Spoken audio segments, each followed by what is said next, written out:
Coach Williams. Let's start with Eric Scopel from 247 Sports. I'll start with the special teams question, Bobby. I know you wear a couple hats, so I'll ask you a lot of different things. But from a return perspective, Travis Dye said he won't be doing punts this spring to focus on running back. Kind of who are some of the guys we can expect to see on Saturday returning kicks and punts? Well, we've been looking at quite a few guys, but Josh Delgado and Chris Hudson. We've had Johnny Johnson back there. They've all done a great job. Micah Pittman, don't want to leave him out. And then some of our young guys like Jeffrey Bossa, Troy. Troy's been back there, and so we've gotten quite a number of guys that we're looking at, and we've been very happy with how they've been doing. Ryan Thorburn, register guard. Bobby, if you include walk-ons, I think you have 8 tight ends, and they're all listed between like 6'6" and 6'8" and 230 and 258. Is there a plan in year 2 with Moorhead to maybe get more of those guys on the field? Well, we've got an opportunity to look at it. I mean, we went from a room to where we had, basically 2 guys in the first ball game to now we got 8. So, but we've been using some multiple tight end personnel packages and really getting a look at everybody. James Crepea, the Oregonian.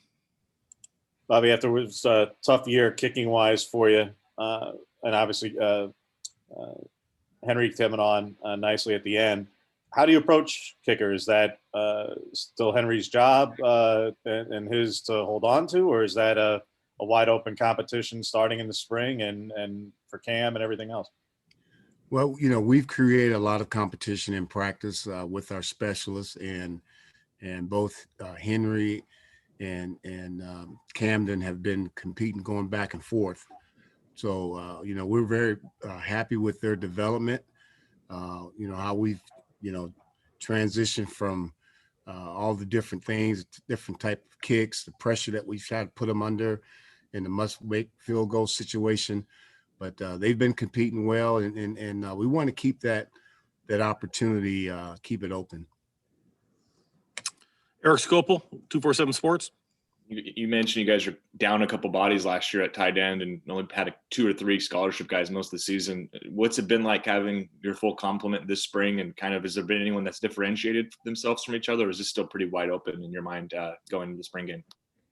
Well, the one thing we've been able to do was get a lot of work out of all these guys, so, we've had some personnel groupings where we've only had 1 tight end out there. We've had some where we've had 2. So they've all gotten a lot of work, really been pleased with, our new tight ends. We got 2 new freshmen, Moliki Monteval and Terrence Ferguson. They've come right in and jumped and, learn the system, and they've been showing that they're going to be in a position where they're going to be able to compete. Tyson Alger, The Athletic. Bobby, as someone who worked with Mario a lot earlier in his coaching career, I'm just curious what you've seen as kind of the biggest evolution in his coaching style, or how he's kind of grown as a coach since dating back to your time together at Alabama.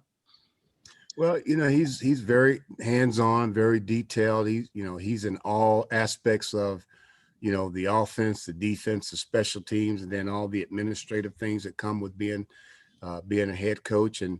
And this is a second opportunity, and man, he's done a fantastic job of managing all the situations that come up.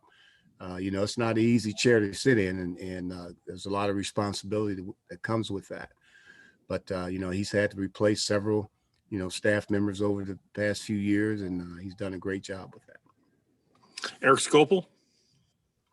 Bob, what's the next step for Tom Snee? I think for a first-year guy last year performed really well. In fact, his average wasn't that far below where Blake was the year before. What's kind of the next step for him, and kind of how have you seen his spring take part? Well, Tom's had a really good spring. He's been averaging. We've put him on a lot of pressure. He still has some things to improve upon, but he's progressed very well. He's gotten stronger.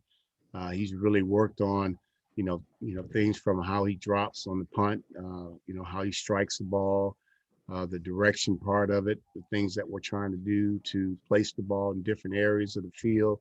So he's had a fantastic spring in my mind, and I think he's going to continue to grow. James.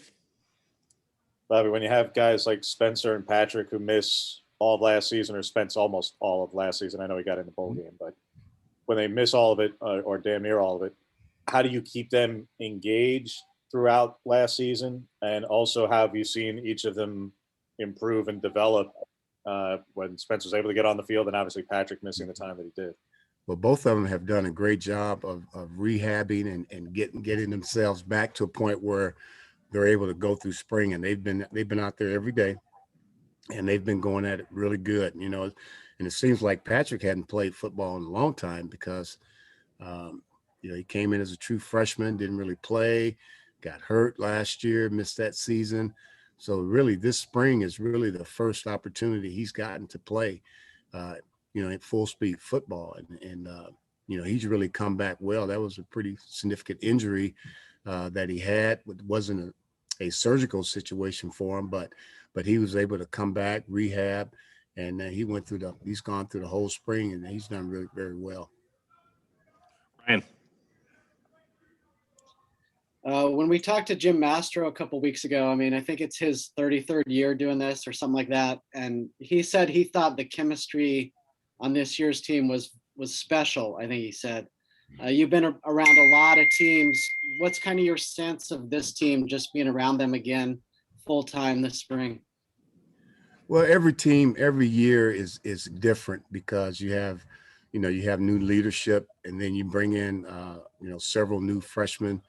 They have to come in and try to learn and buy into the culture.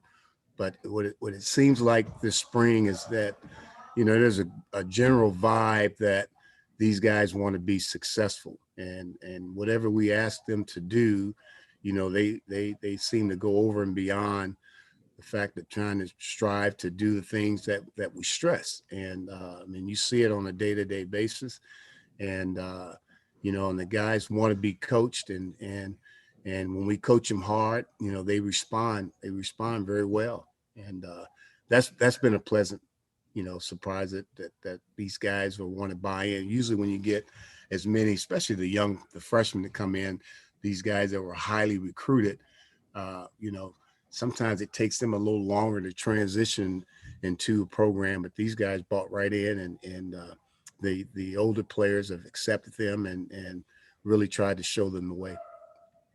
James. You guys, I mean, Bama, you guys played starters on special teams habitually, so that's nothing new for you.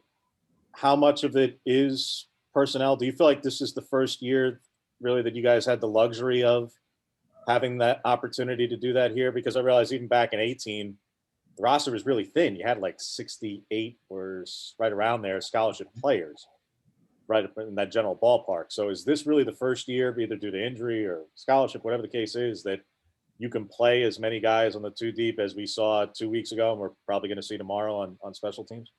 Well, you know, we have a pretty solid roster right now, and the good thing is that they've all been working.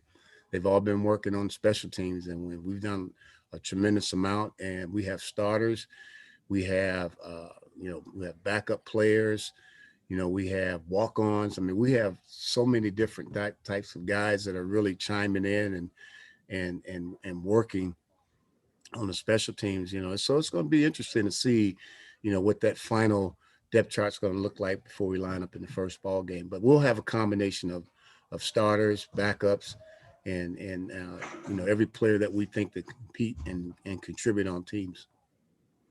James, did I put your hand down or no? Yeah, I had another one. Okay. Really big picture, Bobby, not specific to Joe because he's not the only one who does this, but just over the course of time in your coaching career, like go back to when you were at Michigan State, speak to just like how different the spread has changed the role of the tight end, and that in 12 or 13 personnel, they were there to do what they were there to do. They were there to block and set the edge. But now, whether it's the Y, the H, the T, or any combination thereof, versatility has kind of trumped all of that in a far greater way than it did 20 years ago. So how much has the position changed over the course of your career?